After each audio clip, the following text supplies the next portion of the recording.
We were 3 weeks out with Vanessa. Dress fittings done, venue booked, menu finalized. Her Pinterest board had been rated for every last flower arrangement and table setting. I'd just paid the final invoice on the live band. Vanessa said she wanted a classy upscale vibe for the reception, but still wanted to rage, whatever the hell that meant. Her name was already on my health insurance. We were discussing kids' names. Logan if it's a boy, Emma if it's a girl. My life was locked in, until I got a message that detonated the whole thing. It came from Qley. Don't marry her. I stared at my phone. 3 words, no punctuation, no context. Qley and I weren't exactly close. She was Vanessa's old friend from undergrad, the kind of girl who knew where everyone's skeletons were buried. We'd shared a few drinks over the years at barbecues and game nights. She always struck me as sharp, sarcastic, a little too blunt for Vanessa's taste. I wrote back, "What's this about?" She replied almost instantly, "Not over text, meet me. Today, Old Pine Park, 3 p.m., no emojis, no small talk." I showed up 20 minutes early. The park was mostly empty, gray sky, wind stirring dry leaves across the benches. I sat in silence, watching squirrels fight over nothing, feeling like the joke was already on me. She walked up in jeans and a dark hoodie, no makeup, no bullcrap. She spotted me before I reached the bench. "Hey," she said. Nothing else. No smile, no small talk, just that one word. Level, unreadable. "Hey," I replied. She walked up in jeans and a dark hoodie, no makeup, no bullcrap. She didn't sit, just pulled out her phone, thumbed something, then handed it to me. No explanation, just the glow of the screen between us. It was a photo. Vanessa, my Vanessa, wearing a white sash that said, "Bride-to-be," sitting on a couch in some club. Her mouth was locked with a shirtless man in a cop hat. Her hands were in his hair. His hand was under her dress. You could see her left thigh and part of her underwear. I blinked. "This was the bachelorette party 2 days ago," Qley said. Her voice was flat, like she was done sugarcoating anything. Qley swiped. Next photo, Vanessa grinding on the guy's lap, head thrown back, eyes closed. Third photo, Vanessa laughing with a bottle in one hand and her heel in the other. Her lipstick was smeared. Her eyes weren't even focused. "She left with him," Qley said. I didn't respond, just stared at the image like it might rearrange itself into something forgivable. Vanessa had been the one who insisted we do the bachelor and bachelorette parties early. Said she didn't want to look bloated or hungover at the wedding. "Give me time to detox and glow," she joked. I remembered laughing. I remember thinking how thoughtful that sounded. It felt pathetic now. I handed the phone back, breathing slow through my nose. My jaw was locked. Every muscle in my face felt like it belonged to someone else. "She told the girls not to say anything to you," Qley added quietly. Said it was her last night as a free woman. Said she earned it. There was no drama in her voice, just resignation, like she'd already burned through her anger before she even sent the message that brought me here. "Why are you telling me this?" I asked. She didn't blink. "Because you deserve to know what you're marrying into." I stared past her, past the park, into nothing. I nodded once. That was it. No rage, no questions, just the slow, settling silence of something snapping deep inside you. I went home without a word. Vanessa was working late. I didn't wait up. I packed. Not everything, just the things that mattered. Laptop, passport, some clothes. Left the engagement photos stuck on the fridge like a joke. Took the hard drive from my PC, left the rest. By the time she got home, I was already gone. I didn't block her number. I wanted to see her scramble. The first day was texts. "Where are you? Everything okay? I'm getting worried." Second day, more aggressive. "You're scaring me. If this is some kind of cold feet thing, at least call me, please." I said nothing. On the third day, I cracked. Turned my phone back on at a motel 2 towns over. It rang within 10 minutes. "Finally," she breathed. Her voice was shaky. "Where are you? What the hell is going on?" "You know well what's going on." Long pause. I could hear her breathing. I saw the pictures." Silence. "You left with nightclub dancer." That's not what it looks like." "Stop. Just stop. I know what I saw." "I didn't sleep with him." "You think I'm stupid?" "I was drunk. It was a mistake.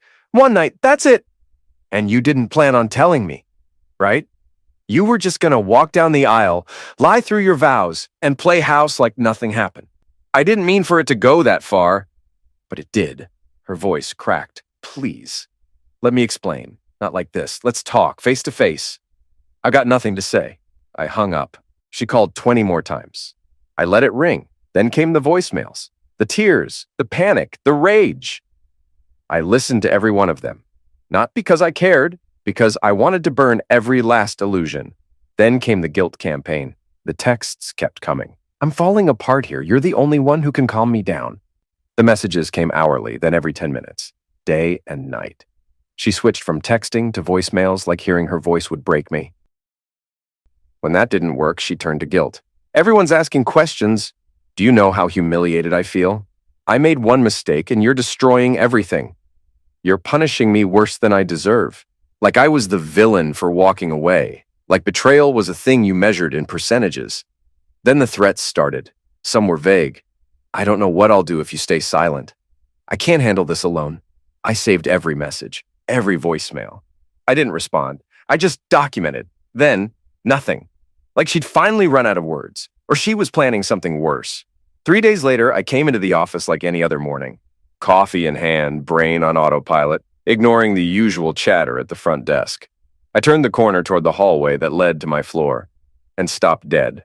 I saw not Vanessa. Vanessa's mother was sitting in the lobby, hair perfect, expensive coat, a purse that probably cost more than my rent. She looked like she belonged in a country club, not standing awkwardly in front of an office building. Her eyes locked onto mine. She didn't smile. Can we talk somewhere private? She asked. I didn't answer. I just turned and walked toward the back hallway near the loading dock. Concrete floors, flickering light, no people. She followed without a word. We stopped just outside the freight elevator. She didn't sit, didn't even lean on the wall. Vanessa's a wreck, she said. I stayed silent. She hasn't eaten. She barely sleeps. She won't stop crying. I waited. She made a mistake. No, I said. She made a choice. Then she lied about it. She didn't sleep with him. I don't believe anymore. She was drunk. It was one stupid night. It was a night she made sure I'd never know about. The mother's expression tightened. Her tone shifted, sharper now. Maybe if you'd been a better fiancé, she wouldn't have felt the need to act out. That hit like a slap, but I didn't flinch. So it's my fault now. I'm saying maybe she felt unloved, ignored. You're cold, withdrawn. You always have been. I laughed, low and bitter. She planned every second of this wedding. I followed her lead from the cake to the color palette. If I was distant, it's because I thought I was with someone I could trust. You two were perfect together, she snapped. No, I said. She was perfect when I didn't know who she was. She looked around the hallway like she needed air. You're really going to walk away from everything? From her? From us? There's nothing left to walk from. Her jaw locked. You're making a mistake, she said, voice icy now. And when this all blows over, don't expect her to take you back. I nodded once. Goodbye, ma'am. Then I turned and walked away without looking back. I blocked her number, but it wasn't the end. 2 days after that, the father came. He didn't ask to come in. He just waited in the motel parking lot until I walked out to smoke. Leaned against a silver BMW, tapping his phone. The second he saw me, he pocketed it. You're hard to track down, he said. I took a drag, said nothing. We need to talk. Pretty sure we don't. He stepped closer. You embarrassed her. You humiliated our family. People are talking. She did that herself. He narrowed his eyes. We've put down over 30,000. Venue, food, florals, dress, photographer. Do you even grasp the damage you've caused? Oh, I get it, I said coolly. She cheats, and I owe you money. You walked away from a binding agreement. Show me the contract. He didn't like that. I always thought you were a little off, he muttered. Quiet, always watching. My wife said you had killer eyes. Should have trusted her gut. Killer eyes, I repeated. Nice. She's still willing to forgive you. That's generous of her. He stepped in close. Too close. Listen, son, I don't care how much this hurt your feelings. You either show up and fix this or you'll be paying us back in court. I flicked the cigarette at his feet. Try me. The next morning, Vanessa showed up, not unannounced. She texted first, said she needed 5 minutes, said she was parked outside. I looked out the window. She was in her white Lexus, engine running, arms gripping the steering wheel like she might snap it in half. I don't know why I went down. Maybe I wanted to see how far she'd fall. I got in the passenger seat.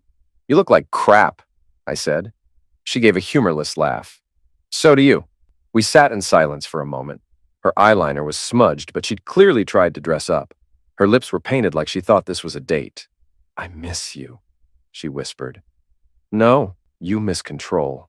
She looked at me. Really looked. Like she was searching for some old version of me behind my face. Then she leaned in, voice low. "Look, if it'll make things right, you can sleep with someone." I blinked. "What?" "I'm serious," she said. "Just once. Pick whoever. I won't be mad. I mean, we're engaged. It should count for something. I don't want this to be the end." "You think this is about revenge?" "I think it's about balance," she said carefully. "You deserve something, too, after what happened." I stared at her. No emotion in my face, just stillness. "You think letting me sleep with someone else erases what you did?" "I think it's a gesture." "No," I said, "it's pathetic." Her face twisted. "I'm trying, okay? I'm doing everything I can to fix your image," I cut in. "Not your character." "Don't do that," she snapped. "Don't sit there all holier than thou like you haven't ever—" "I never cheated on you. You're acting like I'm a criminal." "No," I said, leaning closer. "I'm acting like a man who saw his fiancée tongue wrestling a dancer in front of her friends, and then trying to buy him off with permission to screw around. That's not love, that's damage." Something in her cracked. She hit me, not hard, just a quick slap to my shoulder. Then another, open palm to the chest. "I hate you," she yelled. She shoved me hard enough to rock me against the door. "You're cold," she hissed. "You're heartless." I looked her in the eyes, calm, unshaken. "No, I just finally see you clearly." I opened the door and stepped out. "Don't walk away again," she screamed behind me. "You're not finished with me." I turned once. "You offered me a hall pass like a discount coupon," I said. "That's all I need to know about you." Then I walked away, and this time I didn't look back. But Vanessa didn't vanish after that car conversation. If anything, she doubled down. She started sending voice notes instead of texts, like hearing her voice would crack me open, always crying, always repeating the same cycle. "Please, let's talk. I can't eat. I can't sleep. I'll do anything." The next day, she showed up at my job. She was waiting outside the building like some 1940s noir film. Coat, sunglasses, arms wrapped tight around herself. I stopped cold, then came to her. "If you come near me again," I said, "I'll call the police." Her jaw dropped. "You'd really do that to me?" "Try me." I turned and walked straight inside. She stayed planted on the sidewalk, watching. That night, I booked a legal consult. The next morning, I sat across from a lawyer in a quiet office above a tile showroom. Guy in his 40s, no nonsense, sleeves rolled. He looked over the messages on my phone one by one. "This is more than enough," he said. "She's not leaving you alone. Showing up, blowing up your phone, that's a pattern." "She's not dangerous," I said. "She's just spiraling." "That's enough," he replied. "You don't have to wait until she crosses a bigger line. She's already crossed plenty." He tapped his pen against the screen. "The stuff at your job is what seals it. Showing up where you work, uninvited, that's pressure. It's not okay." I leaned back. She used to be calculated. Now it's like she's on fire and trying to drag me in with her. "Breakups don't make people lose it," he said. "They just show you who already didn't have it together." He drafted everything fast, walked me through the language. "This won't stop her feelings," he added, "but it'll put a wall between them and you." 3 days later, the order was served, directly to her, by court officer. No contact, no calls, no messages, no showing up anywhere I was known to be. I thought that would be the end of it. It wasn't. I was grabbing coffee in the office kitchen when I heard the front desk girl's voice call down the hall. She says she's your fiancée?" I walked out. Vanessa was in the lobby. Black blazer, heels, lipstick like she was going to war. Her face was tight, chest rising fast, something thick and stapled in her hand. The moment she saw me, she marched forward and threw a stack of legal papers in my face. Pages slapped across my chest and hit the floor. "You want a war?" she snapped. "Fine, here's your war." I looked down. "Morgan v. My name, civil filing, $32,800. The same list I'd seen the day before, now warm from her hand. "They're suing me." "No, we're suing you," she hissed. "You don't just disappear and humiliate people like this. You left me to clean up the mess." "You made the mess," I said coldly. "I made one mistake." "You made 10 after it." She stepped closer. "You think walking away makes you a hero? You're a coward. And you're an actress in a role that's not landing." Her jaw clenched. Her eyes shimmered, but not with tears. Rage. "My parents are respected. I am respected. You You think you can just vanish and make us look like trash? I bent down slowly, picked up the papers, and handed them back to her. You're doing a great job of that on your own. She slapped them out of my hand again. I swear to God, if you don't make this right, what? You'll cry harder? Send another threat? Show up with more emotional damages? She looked around, realizing people were watching, eyes on us, phones may be filming. She lowered her voice. This doesn't have to get worse. I smiled. Oh, it's already over. I turned and walked away. She didn't follow this time. Later that afternoon, I dropped the crumpled lawsuit packet on my lawyer's desk. She brought it herself, I said. Threw it in my face in front of my coworkers. He flipped through it calmly. Venue deposit, catering, floral arrangements. He read aloud. Makeup, hair trials, photographer, dress. They're embarrassing themselves. He nodded. They don't have a contract. No prenup, no written agreement on financial responsibility. The emotional damage part is laughable. It'll be tossed before a judge even blinks. So I don't owe them anything. Not a dime. I leaned back. Good. He flipped to the last page. And the cherry on top, emotional damages for abandoning the bride during a committed contract of engagement. I leaned back in the chair. They really put that in writing. He nodded. They think you'll fold. Settle fast to avoid press, embarrassment, gossip. They don't know me. That night, I posted a simple note online. The wedding is canceled. There will be no new date. Please respect my privacy. 10 minutes later, I got a voice message from Vanessa's sister. Her voice was thick with venom. You're breaking her. You know that? She's not sleeping. She's not eating. She's going to end up in the damn hospital, and you're just standing there watching her bleed. I didn't respond. I didn't even save it. Later that same day, my phone rang from a number I didn't recognize. Voicemail. Her voice. Shaky, thin. I'm going to the bridge. If you don't come, it's on you. I drove like a man possessed, heart steady. Not out of fear for her life, but because if she really pulled this stunt, there had to be a line in the sand, once and for all. It was raining when I got there, cold, needling rain that stung your face. She was standing at the rail, arms spread, soaked to the bone in that dumb white trench coat she used to love. Don't! I yelled, jogging up. She turned slowly, mascara washed down her cheeks, strands of wet hair plastered to her neck. Her smile was soft. Too soft. I knew you'd come. You don't scare me, I said. I scare myself, she whispered. I stepped closer, hands in pockets. Calm. No panic. Not this time. You don't want to jump, Vanessa. She tilted her head. How do you know? Because you wore makeup. She blinked, her lips parted. What? If this was real, you wouldn't care how you looked. You're here because you want me to come running. Cry, beg, hold you. Silence. You don't want to die, I said. You want to win. I want you to see what you're doing to me. No, I said. I want you to see what you did to us. You could forgive me, she said, voice shaking. People get over worse. I'm not people. She took a deep breath. Please, just don't leave me like this. You already left me, I said. You betrayed me. You lied. You made everyone lie for you. That's who you are. She slapped me, hard, rain dripping off her fingers. I didn't move. I turned. This time I didn't look back. She didn't jump. The courtroom wasn't packed, but the tension made it feel suffocating. Her parents sat at the plaintiff's table, stiff and polished. Her mother in pearls and posture, her father in a tailored suit with a smug look that didn't last long. Vanessa wasn't there. Of course she wasn't. She had them fight her battles while she stayed hidden. The hearing moved fast, at first. Her parents' lawyer stood and recited their claim like a script. My clients invested substantial resources toward a formal union that was abruptly abandoned by the defendant. This caused not only financial loss, but emotional distress. My lawyer stood. Your Honor, permission to respond directly? The judge nodded. Go ahead. He walked forward, calm, controlled. Let's talk about why this wedding didn't happen, he began. Not in theory, in detail. He dropped a binder of printed texts and screenshots onto the table with a solid thud. These are messages exchanged between Miss Vanessa Morgan and her friends days before and after the bachelorette party. He reached into his case and pulled out a sealed plastic evidence bag. Inside it, a delicate pair of white lace underwear, sealed and labeled. The judge blinked. The gallery murmured. These were recovered from a man named Marcus Bell, my lawyer continued. He was the performer at Miss Morgan's bachelorette event. He left the city shortly after, but was recently contacted and interviewed. My lawyer turned a page in the binder. He provided a sworn statement. It confirms that Miss Morgan left the venue with him that night, spent the night at his apartment, and left these behind. Gasps.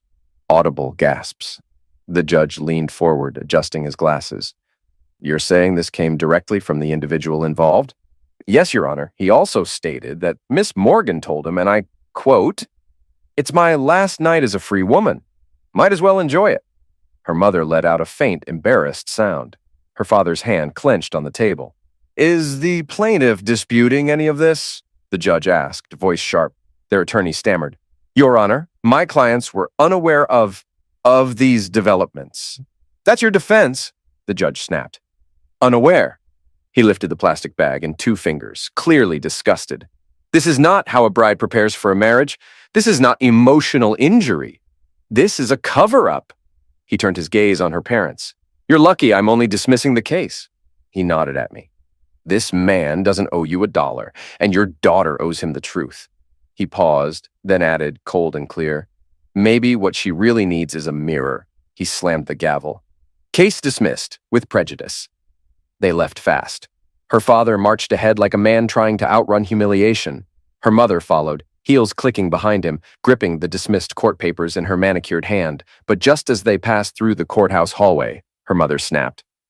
This is your fault, she hissed at her husband. Loud, sharp, no more pretending. He spun around to face her.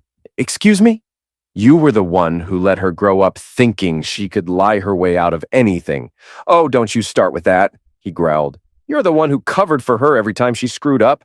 I didn't cover for her, I protected her. Someone had to because you were too busy golfing to be a father. The argument exploded in the open hallway, echoing off the marble walls. A clerk froze behind the desk. A pair of law students stopped mid-step. People were watching now. She humiliated us, her mother barked. She disgraced this family. Her father cut her off, pointing toward me. He didn't disgrace us. She did. She turned toward me, eyes burning, finger outstretched like she was delivering a verdict of her own. This is what you wanted, isn't it, to ruin her? To make us a circus? I didn't move. You did that yourselves. Her mother's lips curled. You're disgusting, I smiled. And you're dismissed.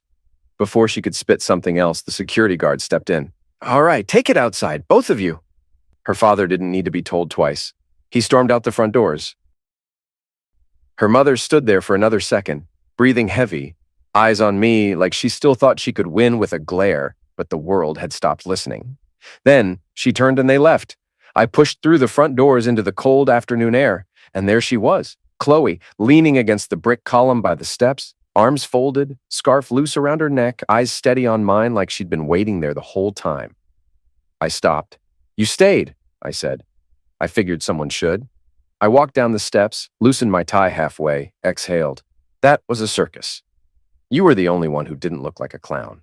I almost smiled. You saw everything? She nodded. The meltdown, the father turning gray, the mother blaming gravity. And I'm glad you burned it all down. We stood in silence a beat. The city moved around us. Horns, traffic, life going on. For the first time in months, I felt still. Want to grab a drink? She asked. You look like you need something stronger than coffee. Honestly, I said, I just want to sit somewhere quiet with someone who doesn't fake cry or throw court papers. She raised an eyebrow. That's a weirdly sweet thing to say. I shrugged. I'm a weird guy now. Qley hesitated, then nodded toward the street. I'm parked around the corner. We'll go to my place. I've got whiskey and silence. Perfect. We walked side by side. No touching, no rush. Just 2 people who'd been circling each other in a storm and finally stepped out into clear air.